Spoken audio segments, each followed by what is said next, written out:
States Navy Marine Corps Court of Criminal Appeals is now open and in session. God save the United States and this honorable court. Thanks, everyone. Please take a seat. Thanks. This is the date and time set for hearing in the matter of the United States versus Warren. Both sides ready for argument? Yes, Your Honor.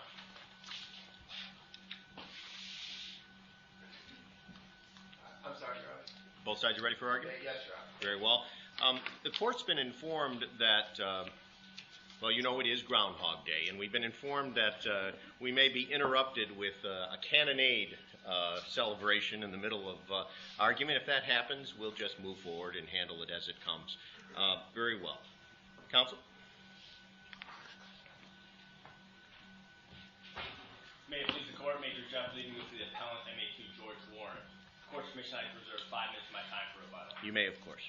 As to the court-specified issue, here, as in United States versus Wilson, the 13 May CA's action does not approve the dishonorable discharge. And to properly set the problem up, we need to look at the RCMs that Wilson deals with and how they apply here. We're really talking about 2 RCMs. The first is RCM 1107B1. That requires the CA to either approve or to expressly indicate what's being approved or disapproved. That is, it gives him the option of what type of language he wants to use, approval or disapproval. Here the CA used only approval language, which brings us to RCM 1107F4. Counsel, does the onset of Wilson eliminate the efficacy of Pollitt, Robbins, Scott, Cornell, Cartney, etc., by way of their tendency to have the court look at the entire record and try to inure ambiguity rather than reaching the conclusion that the Wilson court reached? Your Honor, in terms of those cases, I think all of these cases combined, the proposition still stands that if the convening authority's action is not ambiguous, if it is ambiguous, then you can look to other things outside of that action. However, if it's not ambiguous, if it's clear, you can't look to that. If the language is clear and it can't be read in 2 different ways, then you can't look outside of the 4 corners of that action. The reason I ask that is, and I know you, knowing you as I do, I know you've looked at this exceedingly carefully, and I'm looking at the staff judge advocate's recommendations in this case. Yes, Your Honor. And I ask this question now because I'd like the government to think about it before they stand up. We have not 1 but 2 but 3 tries here to get this surrounded and handled. And within the 4 corners of the language used by the staff judge advocate, who parenthetically is the same staff judge advocate all 3 times, he seems to eliminate the dishonorable discharge from the 4 corners of the approved section of the language he gives to his boss, the convening authority. And doesn't that offer us essentially the explanation of what has happened here, that the staff judge advocate's language has been transmitted almost verbatim into the convening authority's action, the convening authority being a line flag officer, trusting his lawyer, executes, and that's where we are. Absolutely, Your Honor. And if this court, assuming the court did find that the CA's action was ambiguous, you can look outside of it. And what they didn't, I think it was not to believe, they looked at 2 things there, or at least 2 things that are, in this case, in determining what the CA wanted to do. They looked at what the staff judge advocate's recommendation was. The police, he actually recommended that the punitive discharge be approved. Here we don't have that. Second, they looked at the clemency request by the defense counsel. Police, the defense counsel did not ask for the punitive discharge to be disapproved in clemency. Here, in both of the first 2 recommendations, there was that request. So if you look outside of the action, it doesn't help the government in terms of what the CA wanted to do. It seems to be reflective in total that he wanted to disapprove this, notwithstanding the 3rd CA's action. But nowhere within the 4 corners of the staff judge advocate's 3 recommendations to his boss does he tell this line flag officer, we've chatted about this, and you should disapprove the dishonorable discharge. If anything, he simply fails to mention the punitive discharge and then tags on this business about the dishonorable discharge not being able to be executed. I mean, language to that effect. Yes, Your Honor. This court, as is pointed out on numerous occasions, as has CAP, that phrase, that execution phrase, is often inappropriately drafted, inartfully drafted. And we may have that here again. But when we looked at Polite, they actually cite United States versus McDaniel, where when they're reading through the CA's action, they actually find in the context of that action that there's a typographical error, and they simply eliminate it. And that's certainly could be applied here, that this inartfully or improperly, certainly wrongly drafted execution phrase is simply a typographical error. And at the very least, is simply a legal nullity. That is, what was approved is absolutely unambiguous. Unlike Wilson, there is no approval and disapproval language. There's simply approval language, and that's all the CA needs to do. Well, I agree with you, counsel, that again and again we see the Tarnowitz issue popping up with the execution of a punitive discharge, where the convening authority, and what we really know that to be is the staff judge advocate for the convening authority, presumes to have his boss execute a punitive discharge before this court's reviewed it. But while I agree that could be discerned from the language we have before us, the problem I have with that is I have a Navy commander who 3 times tells the flag officer in question, by the way, the players remain the same here, same flag officer, same staff judge advocate, 3 times tells him, uses and deploys the same language within the 4 corners of his staff judge advocate's recommendation, which is no mention whatsoever of the punitive discharge, but always a mention of the punitive discharge in the negative sense, in that it cannot be ordered executed until the case is final on appeal.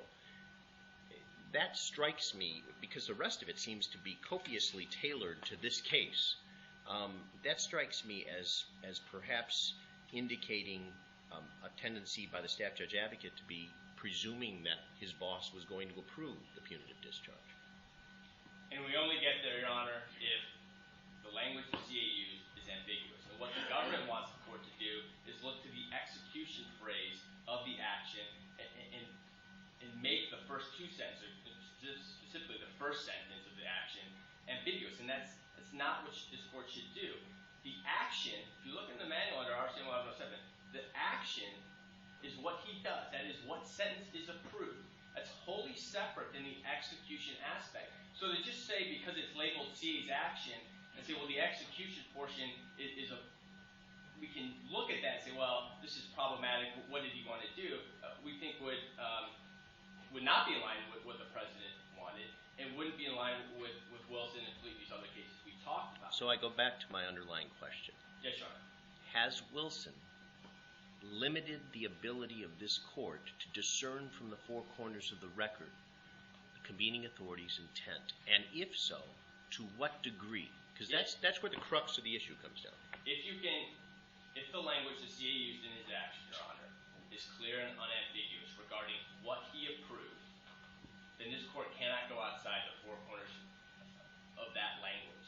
It's clear what he approved here: forfeitures, reduction, and the 24 months confinement. In accordance with RCM 1107 at 4, where he's only using approval language, he has to indicate, and he's only approving a portion of the sentence, he has to indicate which portions he's approving. And he did that there. That is clear and unambiguous. The third sentence, where we're talking about execution and these presumptions of what the SJ's recommendation and how that affected the CA, it's just a legal nullity. It doesn't have any, if anything, the execution aspect would be ambiguous or would be problematic, but it doesn't affect what the convening authority actually approved. And yes, there's no explicit disapproval of the dishonorable discharge here, but that is the argument of the dissent in Wilson, and on its face, I think that could be a great rule. Why not have him do that?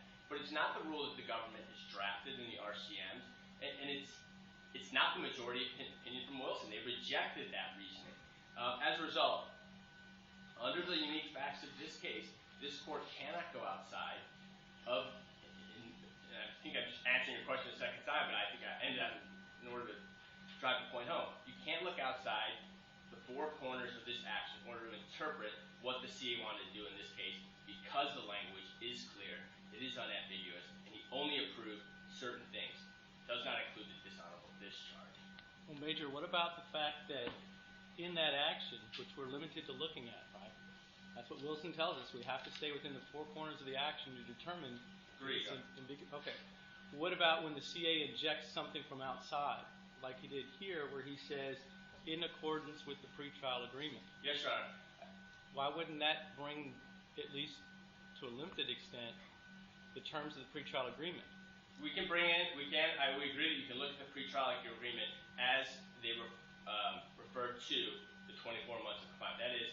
That's what he's talking about when he's talking about the pretrial agreement, is how it affects the 24 month or the confinement time.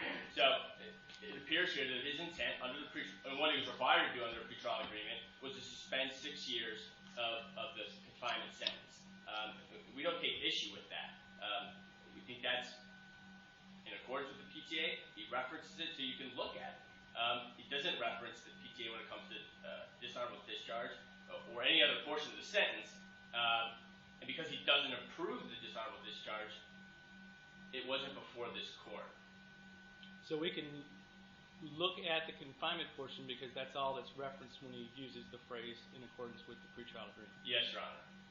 And would you then follow that if what he says in the action, when he says in accordance with the pretrial agreement, was inconsistent with what was in the pretrial agreement? For example, let's say the confinement term in the PTA was different than what's indicated here in the action. Yes, Your Honor. How could we resolve that under Wilson? Could we then look at the PTA and say, well, that's not the same, therefore there must be... Well, then you have a problem, with performance, Your Honor. So I think, off the top of my head, I don't think I can articulate the principle as well I'd like to, but the bottom line is, at that point, the convenience authority is not in agreement with the PTA. You'd have to throw out a plea, or specific performance would be required, and we'd end up from our perspective, you'd end up having specific performance. I think certainly would be the government's argument. Well, why then is the third sentence a legal nullity if we're talking about the execution language? And if we look at it, when we look at Wilson, we do see a reference to the discharge, right? It's not completely silent about the discharge. First, in Wilson, the convening authority says confinement above, I think, 3 years and 6 months is disapproved. So there's a specific reference to punishment being disapproved. And in the next sentence, there's a reference to punishment being approved with the specific exception of the discharge. So we have a specific reference to the discharge in Wilson. Where is the specific reference to a discharge in the context of either approval or disapproval in this case? There isn't one, Your Honor. Except for that third sentence, though. Well, actually, let me change that answer in this way.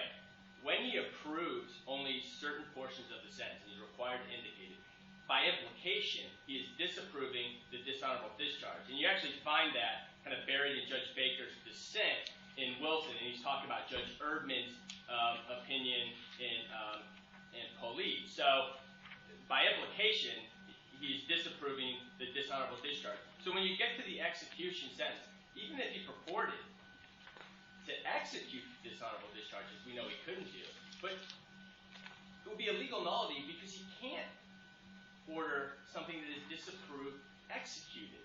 But if that... And that doesn't... And the crux of our argument, if you disagree, I think then we're going to have a problem, but is that you have to separate these things out because what is approved and disapproved is wholly different than what is executed. And that really is what we're talking about here, is how are we to interpret, should we interpret the entire thing and the entire C's action as a whole, or do we have to look to what was approved and disapproved?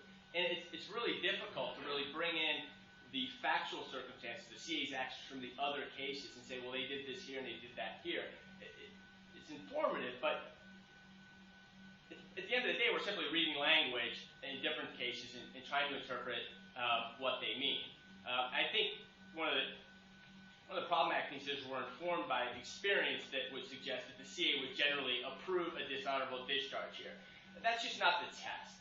The test is whether or not the language is clear. And here the language is clear as to what he approved, and therefore, by necessary implication, he disapproved the dishonorable discharge that wasn't before the court. Don't you also have a prospective safe harbor here? I'm not suggesting that you do. I'm trying to solicit this from you. I couldn't possibly comment. But in the April 2011 SJA recommendation that comes through again,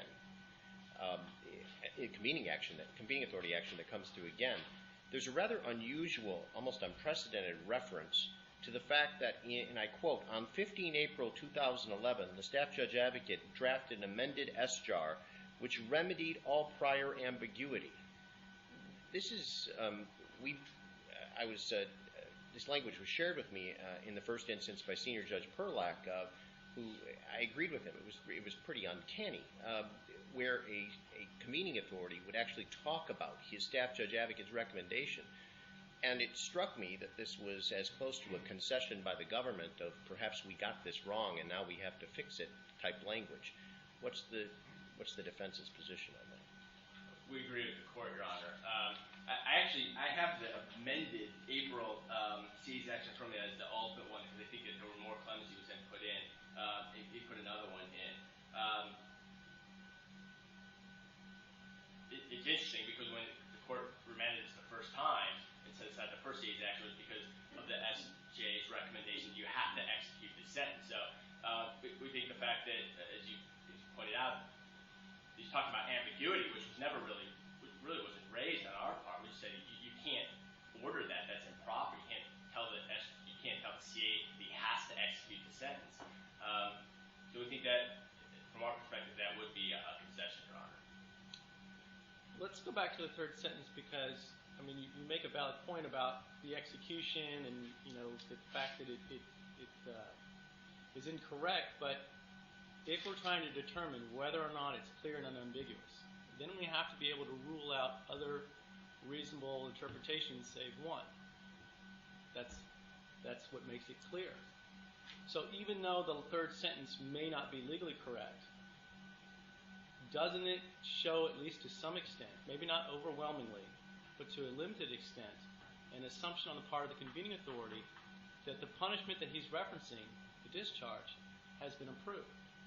Otherwise, why reference it?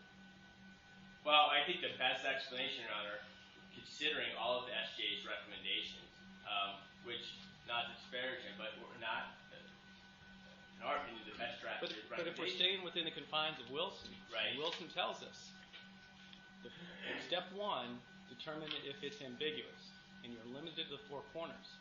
And you're right. I mean, it is very tempting to go beyond the four corners here because, well, we have things happening before and after what we're trying to determine. And you can probably make a good argument on each side when you do that. But if we're staying within those three sentences, doesn't the fact that the only reference to the discharge occurs in that sentence, and if you can't execute a disapproved punishment, doesn't that at least to some extent suggest that he's assuming it's been approved?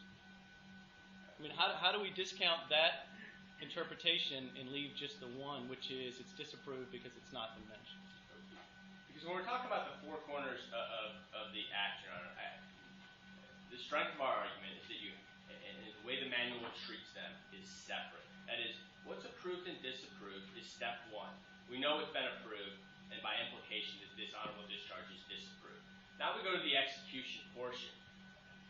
Agreed that you can read this to suggest he may have thought that it was approved, but it just can't have any effect on the first portion of the action, the approval, because again, and I know I'm restating myself, because he disapproved the dishonorable, this is just a legal nullity, and or the SJA's recommendation was just a cut and paste of language that's often used and often inartfully done, and that's what happened here.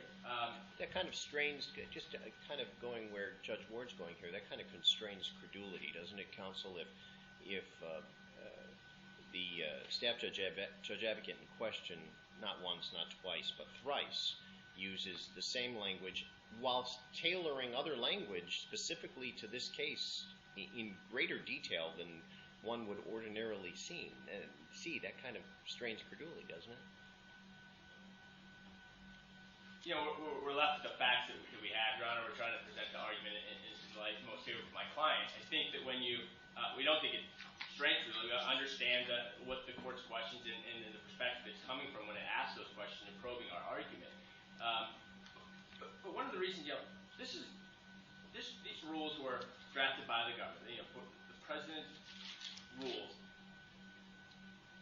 These words matter, and that's what we believe this court and a number of opinions recently have come out on the CA's action, and Kath has pointed out, they're important. It's not a mere formality. The CA is the one, he has an enormous amount of power.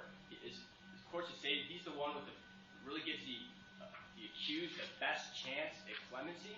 He has to look at this and he has to consider it very carefully. And if he doesn't, if he makes a mistake, if it was a mistake here, then your client should enjoy the benefit of that mistake.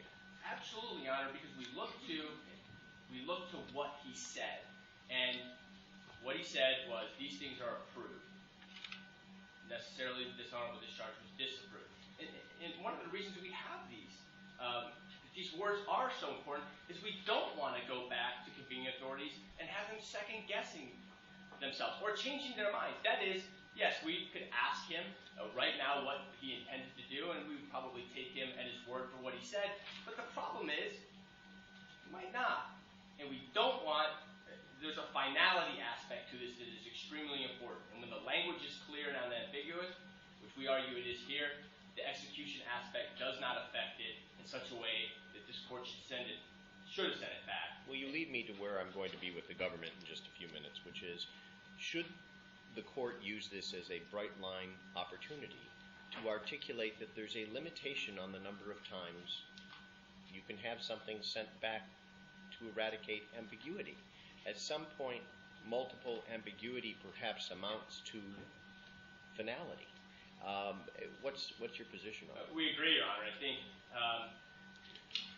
until a message is sent by the courts, that when we say it matters, we really mean it. And you need to take a look at it carefully and do it right. Because it's important. It's important to the accused that he knows that he's not, it doesn't look like something's being disapproved, and then they're changing their mind. So this is a case that really affords the court the opportunity to do that. And the court's done that in other cases as well. Well, this is one of those things that perhaps only law students and lawyers find interesting. When we're talking about language and logic, and the argument here makes sense, at least in the extent that if you specifically reference something and as being either approved or disapproved, then by implication, when you're silent as to another, logic would say the opposite is true. And that's kind of what we have here. So let's say we have 4 punishments. We have reduction, forfeitures, confinement, and discharge. So specifically, we say approved reduction, approved forfeitures, approved confinement, and we say nothing about discharge. Well, the argument here, the logic is that means the opposite, disapproval by implication. But the problem I see is that if that's clear and unambiguous, what happens when we have the opposite? Specifically disapproving reduction, specifically disapproving forfeitures, and silent on the discharge. Would that mean that the opposite approval? No, Your Honor, that's a great point, and I thought of it, because when you look at RCM 1107 D1, it says you have to expressly indicate what's approved or disapproved. The interesting about that, though, is if you expressly indicate what's approved, as in this case, you don't have to say what's disapproved, because by necessary implication, I think it is there. But when you specifically indicate what's disapproved, then the same, we don't go through the same procedure. In that case, you actually have to expressly indicate what is approved. That is, if you put So expressly, I couldn't apply this in the opposite. No, Your Honor, because I forgot to mention this one. It's approved. It doesn't work, because then there's disapproving. I don't think so, Your Honor. I think that you would need to, in that case, you need to put both of them in. if you say something's expressly disapproved, then you also have to say what is expressly approved. But where you just say what's expressly approved, then you have the implication. I think that, and I think that logic works there still. We can talk about it more, but I do think that makes sense, Your Honor.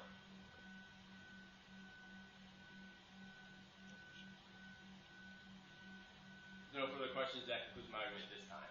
Thank you ever so much. Good morning, Captain. Good morning, Your Honor. May it please the Court, Captain David Roberts for the government. May I proceed? Please. This Court properly set aside appellant's convening authority action on May 13th, 2011 for two reasons.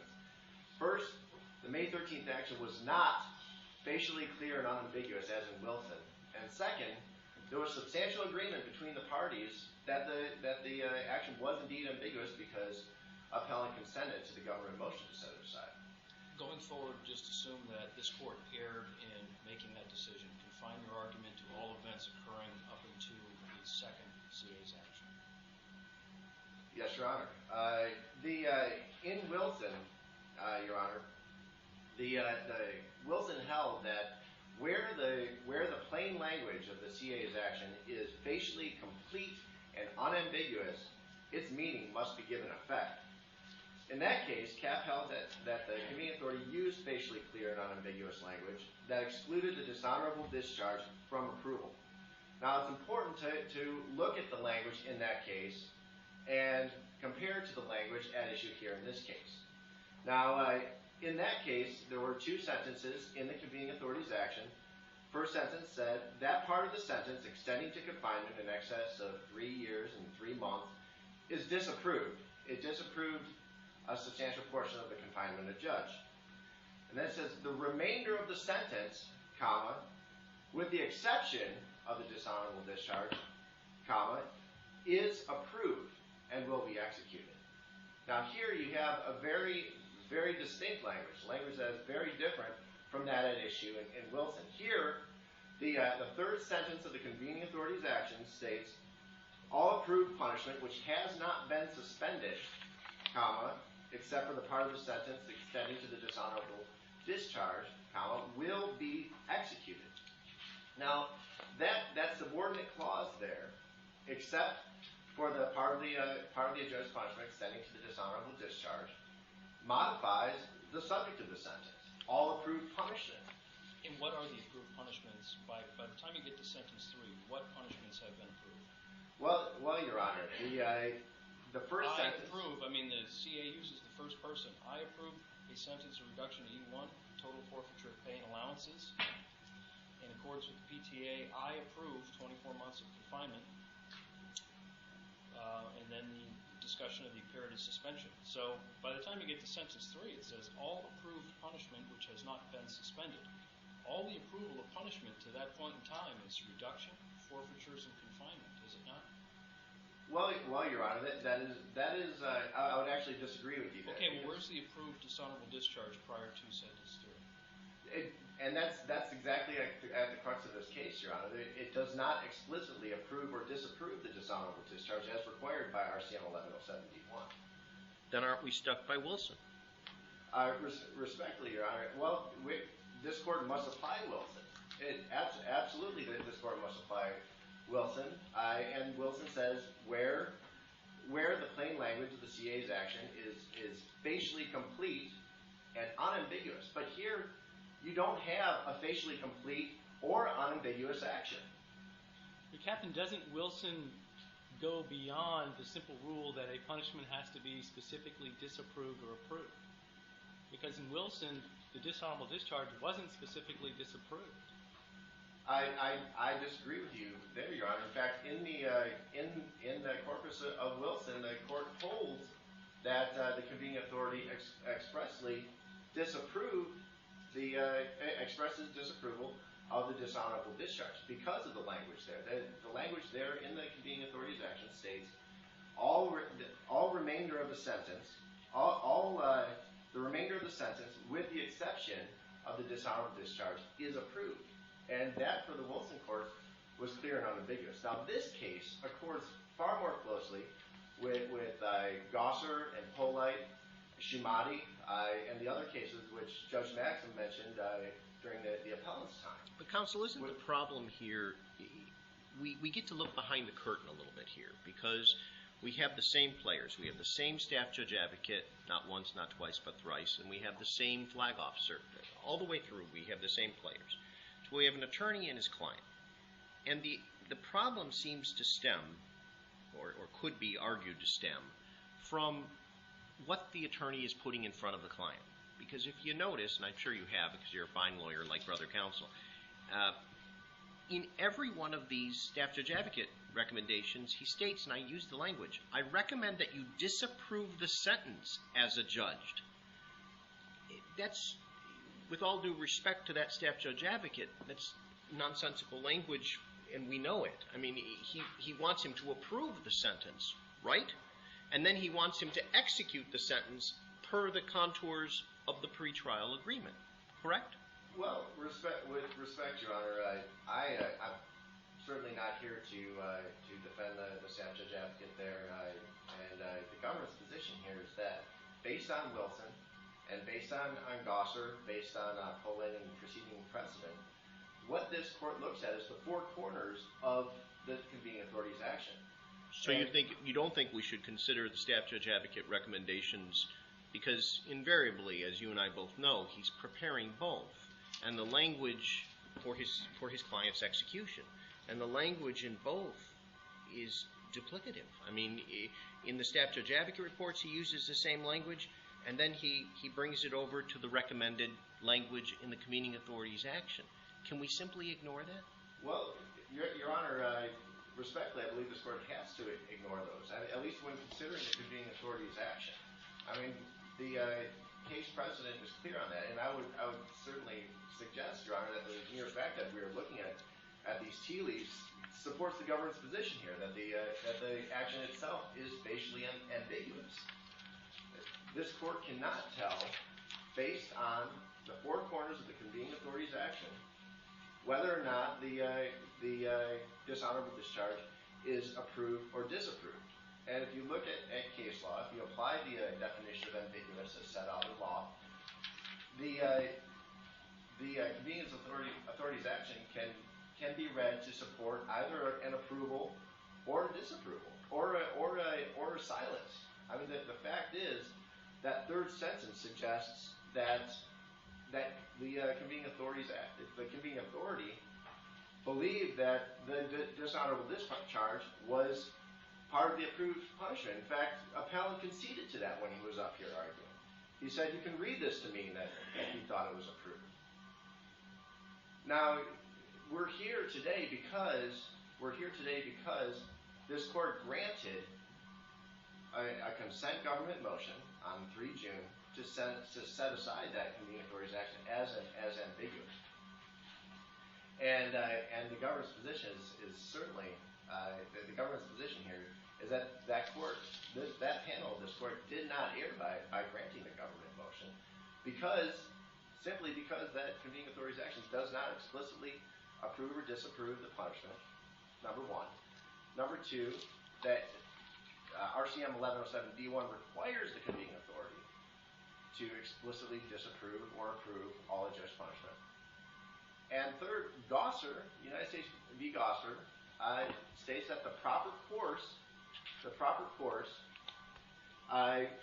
where the convening authority's action is ambiguous, is to remand under RCM 1107G. This court followed all that precedent, all those rules, and properly remanded the convening authority's action for a subsequent trial. And it bears stating that subsequently, the convening authority did act again, submitted another action on 29 July, which is unambiguous. It starts out by saying, I approve all adjudged punishment. So that's what this court has before today. Captain, do you read Wilson as being in conflict with 1107, at least to the extent that you don't have a specific reference to disapproval, but in Wilson, Cap said the fact that you're accepting a punishment from what's approved equates to a specific explicit disapproval. Do you see that holding as being somewhat in conflict with the rule? No, I don't, Your Honor. In fact, I believe that Wilson properly amplifies RCM 1107D, because in Wilson, Cap looked at the plain language of the convening authority's action, and what you have in Wilson is a sentence that says the remainder of the sentence is disapproved. The remainder of the sentence is approved, and then it accepts from the subject of that sentence the dishonorable discharge. So that and that's the way that the Wilson court interpreted the convening authority's action there, and held the convening authority accountable for his facially clear and unambiguous language that purported to disapprove the dishonorable discharge, or withhold the dishonorable discharge from approval. Here we have a vastly different case, because here the convening authority purported to withhold the dishonorable discharge from execution. And in fact, that subordinate clause, as I stated in my opening, amplifies the subject of the sentence, all approved punishment. And so it's if anything, it's clear that the convening authority believed that the dishonorable discharge was part of that approved punishment. Let me ask you a question. Was Polite a good day for the government, the decision in that case? The government lost that case, yes, Your Honor. Well, I mean, there was a plurality, essentially, where former Chief Judge Crawford came in and said common sense would tell you the CA meant to approve a discharge in this case. And so it comes out as a plurality. And the reason I'm asking you that is this is looking at surrounding documentation for the express purpose of finding ambiguity. But even the plurality issues this cautionary footnote 11 that says, here's a shot across the bow. CAs and staff judge advocates can avoid the ambiguity here by exercising care in drafting. And so then I think that was the statement, hey, if you want to approve a discharge, go ahead and do so. Don't make that the duty of the courts of criminal appeals to try to divine one from the record before them. And then by the time you get to the decision in Wilson, it's fairly unambiguous to say, how do we not know? It inverts the logic. It says, how do we not know the CA granted clemency as to the discharge on the face of this document? And so the question comes to you on this record. You have the discharge aggressively litigated and clemency presented on that. In the first SJAR, the CA made a recommendation of a lesser than a dishonorable discharge, a BCD. All of these matters are renewed in the second action, and lo and behold, we have a CA's action without an approved discharge. Where's the illogic of that would challenge the majority in Wilson? Respectfully, I don't believe that we have to challenge the majority in Wilson. There was a subtle shift in the way that the court dealt with convening authorities' actions between Polite and Wilson. The course of cases goes Polite, Gosser, Wilson, and between Gosser and Wilson, you had a subtle shift from saying, look, we can look at all these other ancillary documents to somehow divine the convening authority's intent. In Wilson, and in subsequent cases, it's clear that the court looks only to the convening authority's action, and that was borne out in a case called Dois, which came up from this court, in which this court looked at other parts of the supplemental court martial order, of the court martial order, and in other contexts, and decided that there was an ambiguity. Now, and then when it went up, it was appealed to CAF, and CAF said no. It was very clear. The language there in Dois is facially complete, unambiguous, and therefore this court erred by looking at other material. By the time we get to Wilson, though, footnote 11 has now been elevated to the main body of the majority opinion. Once again, saying care must be taken in drafting of this. Do you believe that care was taken in drafting of this if the intent of the CA was to approve a dishonorable discharge? I believe some care was taken, but that's not, respectfully, that's not what this court needs to decide whether or Well, not. we do, because our jurisdictional ambit is Article 66C, and we're reminded in both Wilson and then Winkleman, which came out, an Army case came out 6 weeks ago, Service Court of Criminal Appeals are limited to approving findings and sentence as approved by the CA. So that's the crux of the matter here. Where is my approved dishonorable discharge that I may look at and approve and send on its way to CAF? The explicit approval, sir, comes in the 29 July 2011 Convening Authorities Action. Which explicitly approves all punishment. That's why this case is properly before this court. So the consent motion really is the crux of the government's argument here. Is that we unring the bell on the second CA's action or any ambiguities in that, and we just go with the third. Well, that's in response to your jurisdictional question. That's what gives you jurisdiction here to under Article 66C. Also, there was He's got a 24-month The amount of sentence. confinement does. Right. So we own this case regardless of an approved discharge, just based on confinement. Okay. Yes, Your Honor. The crux of our case is there are two loci of our case. The first is the plain language of the Convening Authorities Action of May 13, 2011, which is not facially complete and unambiguous. And then the second, you're correct, Your Honor, is that the second premise is that appellant agrees, or at least agreed on May 26th, that it was ambiguous.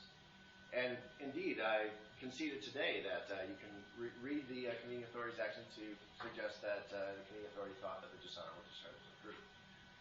So how many bites at the cherry should the government get?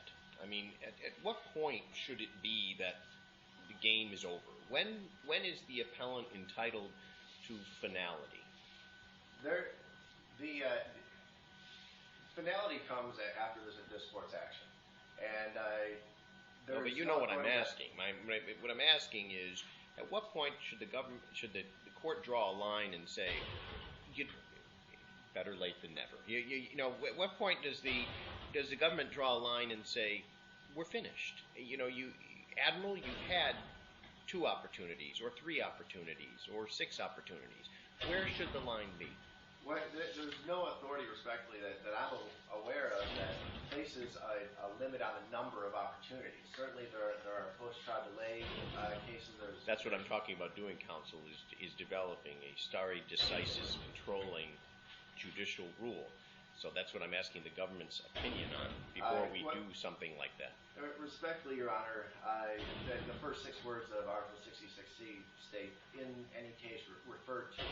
So we certainly would not concede or suggest that this court has the authority or jurisdiction to create any kind of prophylactic rule in that regard. And why not? Because there's no authority conferred upon it by the statute, by controlling case law to do so. So you're saying it would be an abuse of Article 66C or this court's inherent authority? I would express no opinion on that. If the court would desire supplemental briefs on that, we can certainly go down that route. I do not believe that post-trial delay is an issue here. You had a delay of 13 days between the second Convening Authorities Action and the government motion, a delay of 20-some days over Memorial Day until this court's action setting aside that motion. So I don't believe that would even be facially unreasonable. Okay, you mentioned tea leaves earlier. And if we look at, your guess is as good as mine, polite or polit, and we look at from there to Wilson, and we're only talking a matter of a few years, we see a progression because it's basically the same operative language in both cases. You have a reference to punishment being approved and the discharge being accepted out of that. So that operative language in polite was ambiguous, but only by going beyond that language into other parts of the record of trial. We have essentially the same thing put forth in front of CAF a year or 2 later, or perhaps 2 or 3 years later, in Wilson. And in Wilson, they said, you know what, we're not going beyond the four corners of this language. And we see that the very same language is clear and unambiguous. So isn't there at least an argument that between those two cases, the progression from CAF is when we're having to look at the tea leaves, we're going to start construing that a little bit against the drafter being the government, and not quite as favorable as those older cases where we had to kind of stretch a little bit and look into other parts of the record to make that argument that it's ambiguous. In a sense, Your Honor, Wilson did provide that we are not going to look beyond where the language is facially complete and unambiguous. You're not going to look beyond the convening authority's action. That's correct. And I believe here though there is no explicit approval or disapproval of the dishonorable discharge, and so because of that, there's no authority upon which to go beyond that convening authority's action. In fact, the CAF has subsequently, both in Wilson and subsequent cases, has expressed its disapproval of the courts of criminal appeals going beyond the convening authority's action.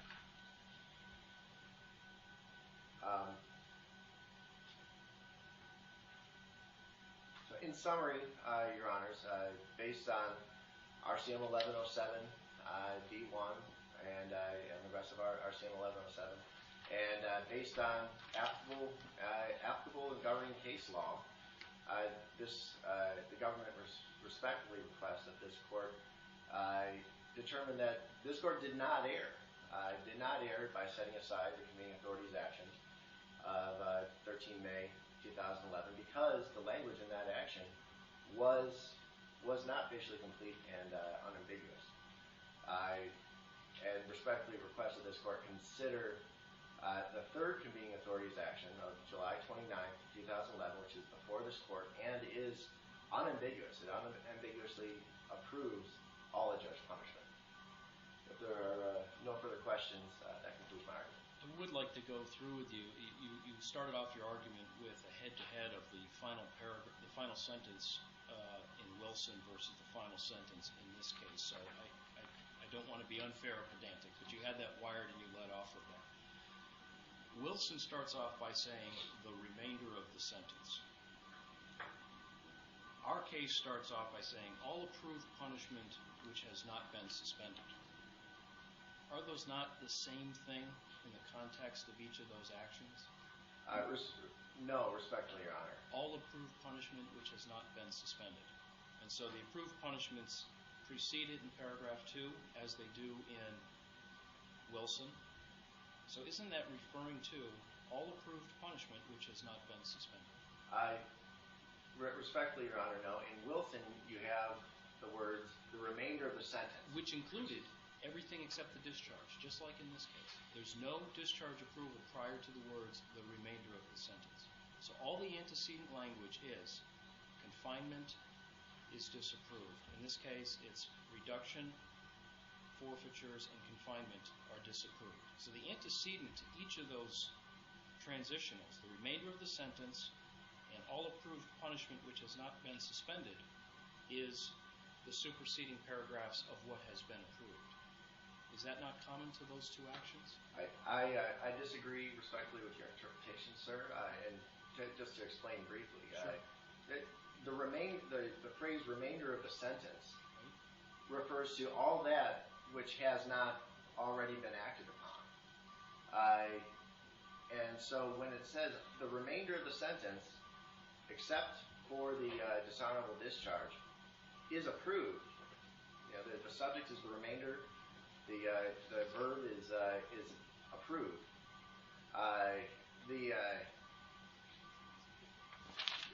That is fairly read as the court did in Wilson as meaning everything else. Everything else. So in this case, all would comprehend a dishonorable discharge. No, Your Honor. The subject in this case is punishment. Right. All approved punishment. So all comprehends the dishonorable discharge. All modifies approved Yes, Your Honor. And both all and approved modify punishment. Again, this comes back to why this language is ambiguous as to the dishonorable discharge. Now, the clause except for the dishonorable discharge is an amplifying clause that also modifies all approved punishment, and that's why that sentence, and taken as a whole, can fairly be read to mean that the convening authority intended the dishonorable discharge to be approved. Now, again, we're not here saying that that's clear, facially clear and unambiguous language saying that the dishonorable discharge was approved. But on the contrary, we're saying that it's ambiguous. It doesn't say what the convening authority's intention was. And that's why the government moved to send it back.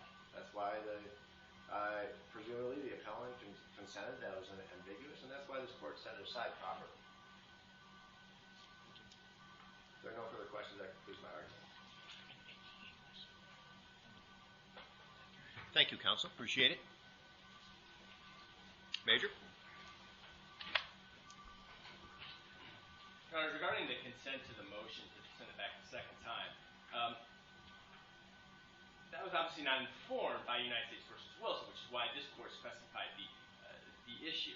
And I feel a little bit better about that, considering the reasoning there was, at least my reasoning was, in line with Judge Efron and Baker's dissent, that there was no explicit approval or disapproval.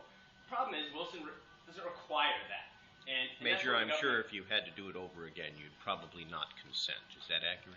That's what I'm saying, Your Honor. Sometimes it's just best to find the sword and jump on it with excitement in your eyes and move forward. Well, and that's one of the great things about our justice system is this court has Article 66 powers and can catch errors like that and correct them. But the error the government's making today is that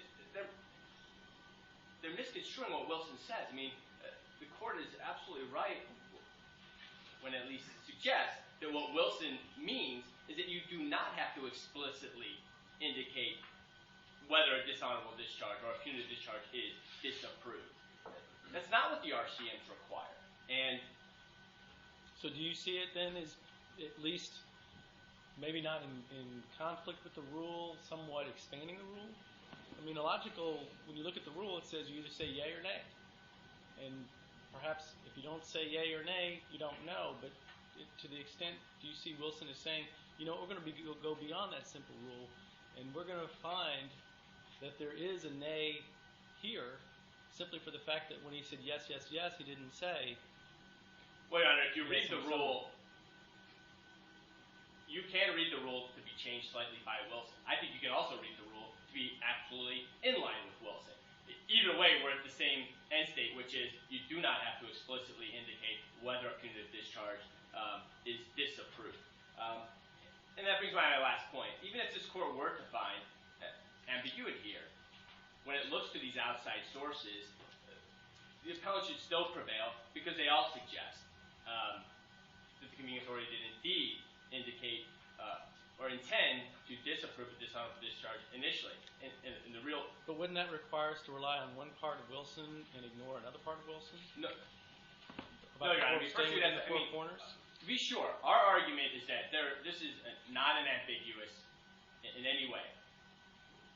What we're saying is, assuming you did find that, we still prevail because when you look at these outside sources, they all indicate that the CA wanted to disapprove the dishonorable discharge. So I should ignore the consistent use by the senior officer, staff judge advocate here, of the comment the dishonorable discharge awarded cannot be ordered executed until this case is deemed final on appeal in his staff judge advocate recommendations, because that's utterly irrelevant to this case. I mean, after all, the government has repelled me from wanting to consider that in their line of argument today, so I should just not consider that. It seemed to me that was one of the best things the government had in their shelf here. But please do help. Well, it's not the best for us, Your Honor, but we don't even, like I said, I don't think we need to get there in the first place. I mean, this is clearly not an ambiguous CA's action. You can interpret that, Your Honor, but then you have all these other things that this court has talked about here today. And how many times does the CA get an opportunity? Apparently, the government thinks it's infinite. We'll just keep sending it back again and again and again, and maybe 10 years down the road there'll be some kind of due process violation, but we don't know. But we think the court is going down the right path here, both in terms of how to interpret Wilson and its indication that at some point we have to send these messages to these CAs, to the SJs, that this stuff matters and that it's not just some formality that they can get wrong again and again and again. If there are no further questions, that concludes my argument. Thank you ever so much. Before we adjourn today, the court wants to take this opportunity to thank two officers for their unquestionable and truly incredible service to this bar, the bar of this court. This is the last oral argument before the departure of Lieutenant Kevin Shea and Lieutenant Rochester Vostrova. Both of these attorneys have valiantly represented the United States before this court, and their professionalism and skill will truly be missed. They are always welcome to return. The matter is submitted. All rise.